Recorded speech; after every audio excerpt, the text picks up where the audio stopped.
Halo semua, selamat datang di Keluh Kesah Reddit, di mana kami akan berbagi cerita menarik dari seluruh belahan dunia. Kali ini kami akan membagikan cerita dengan tema Malicious Compliance, yaitu mengisahkan tentang sengaja mengikuti arahan orang sok tahu dengan maksud buruk. Berikut ceritanya. Cerita pertama, tidak menyetujui pembelianku. Oke, aku bisa bekerja dengan itu. Aku adalah satu-satunya orang IT di sebuah pabrik kecil. Aku telah berada di sana selama bertahun-tahun. Aku sebenarnya adalah karyawan ketiga yang pernah dipekerjakan, dan sekarang perusahaan itu seperti 120 orang.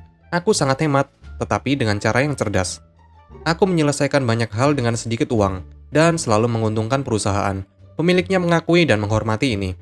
Bagaimanapun, kami sudah cukup besar di mana aku tidak melapor ke pemiliknya lagi, dan aku ditugaskan untuk melapor ke akuntan yang tidak berpengalaman yang mendapat gelarnya dari sekolah online yang tidak jelas. Dia akan mengubah dunia. Dulu aku hanya bisa membeli apa saja yang aku inginkan, karena pemiliknya tahu setiap kali aku meminta kartu kredit perusahaan, kalau aku sudah mengerjakan pekerjaanku, dan itu baik untuk perusahaan. Nah, sekarang, jika ada yang lebih dari $500, aku harus melalui proses ini dengan akuntan untuk membenarkannya. Itu tidak akan mengganggu aku kecuali dia tidak memiliki kecerdasan bisnis atau akal sehat. Hanya menyakitkan bagiku untuk mencoba dan menjelaskan hal-hal yang paling jelas kepadanya, dan dia akan melawannya hanya karena tersandung listrik atau sesuatu. Contoh, aku mencoba untuk membenarkan memiliki setidaknya satu komputer yang dimuat, dan siap untuk digunakan sebagai cadangan panas ketika seseorang bangkrut. Dia menolak keras karena $1.500 PC di rak yang tidak digunakan. Aku mencoba menjelaskan bahwa sekitar sebulan sekali komputer seseorang akan rusak. Yang bisa dia lihat hanyalah $1.500 yang tidak terpakai hampir sepanjang waktu. Akuntan itu juga tidak bisa memahami biaya sebenarnya dari komputer yang rusak.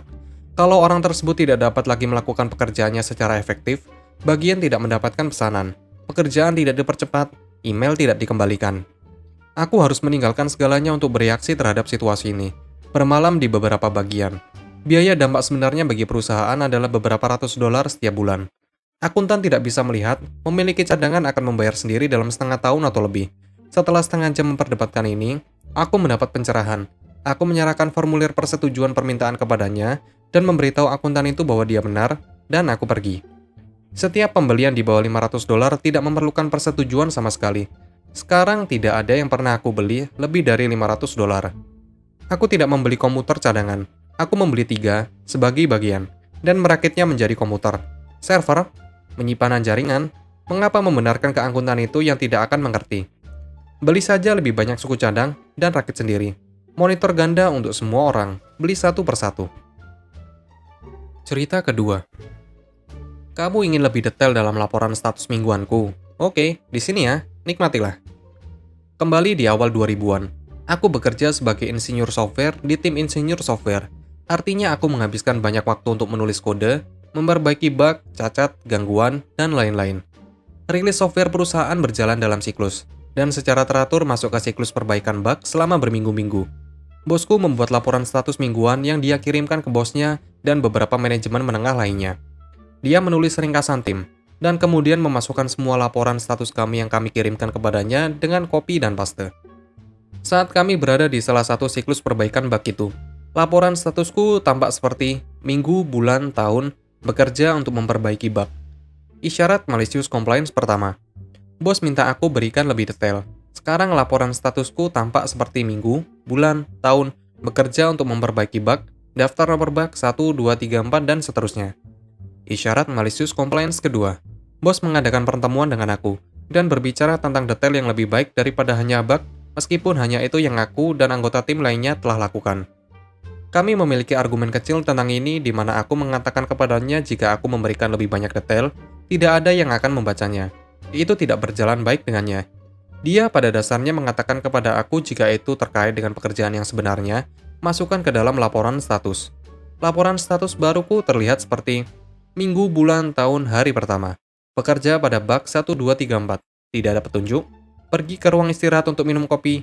Akhirnya berbicara dengan John tentang bug 1, 2, 3, 4 selama 30 menit. Kemudian berbicara dengan John tentang bug yang sedang dikerjakan 5, 6, 7, 8 selama 30 menit.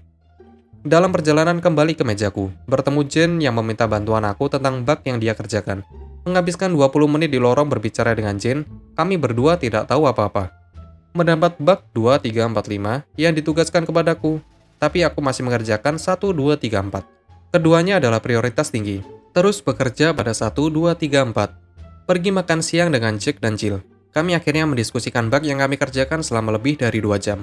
Punya beberapa ide untuk dikejar. Ide tidak berhasil, akhir hari akan dilanjutkan besok. Pada dasarnya aku melakukan ini setiap hari dalam seminggu, dan kemudian dikirim ke bosku. Dia segera meminta aku untuk meringkas minggu laporanku. Aku berkata, bekerja untuk memperbaiki bug. Dia tidak pernah bertanya padaku tentang laporan status lagi. Cerita ketiga. Menuliskan nomor produksi dengan cara yang unik. Bertahun-tahun yang lalu, aku bekerja di sebuah pabrik tempat kami membuat ratusan suku cadang per mesin per shift. Jelas mereka perlu melacak produksi, dan kami mengisi kertas log untuk ini setiap jam. Termasuk jumlah waktu mesin mati karena masalah atau penyesuaian. Ini adalah standar. Setelah beberapa saat, mereka menambahkan papan tulis yang dapat dihapus di sebelah mesin untuk informasi yang sama. Aku tidak pernah melihat ada gunanya melakukannya. Tidak ada yang pernah melihat mereka. Nomor mereka naik turun setiap hari tergantung pada keadaan. Sebagian besar waktu mereka tidak akan dihapus atau diperbarui selama berminggu-minggu, apalagi hari ke hari. Mereka kemudian mengeluh papan putih tidak diisi. Secara tegas orang yang memimpin mereka akan melihat jumlah yang rendah selama shift dan datang membantu. Benar, ini adalah shift kedua dan dukungan hampir tidak mungkin didapat. Dan aku tetap bisa memperbaiki sebagian besar masalah sendiri. Dan jika aku memiliki masalah, aku tidak akan menunggu untuk masalah muncul. Aku akan memburu mereka. Jadi sekali lagi aku tidak mengisi papan. Lebih banyak keluhan tentang papan akhirnya keluar. Jadi aku akhirnya menyerah, aku dengan senang hati mengisi nomor. Dengan menulisnya dengan cara cermin terbalik. Untuk membacanya, mereka memerlukan cermin untuk membalik gambar. Ini benar-benar memberikan sedikit hiburan untuk aku sendiri selama shift 10 hingga 12 jam, 6 atau 7 hari seminggu. Tidak ada yang memperhatikan dan keluhan tentang papan tulis kosong berhenti. Terus melakukannya selama bertahun-tahun. Aku juga mengisi dokumen yang tidak berguna dengan karakter fiksi atau tokoh sejarah sebagai operator. Aku melakukan itu selama lebih dari setahun sebelum aku bosan dengan itu. Senangnya melewatkan waktu di toko produksi stres tinggi yang membosankan. Begitulah ceritanya. Apabila kalian suka, kalian bisa like dan berkomentar di bawah. Jangan lupa subscribe untuk membantu channel ini. Sampai bertemu di video selanjutnya.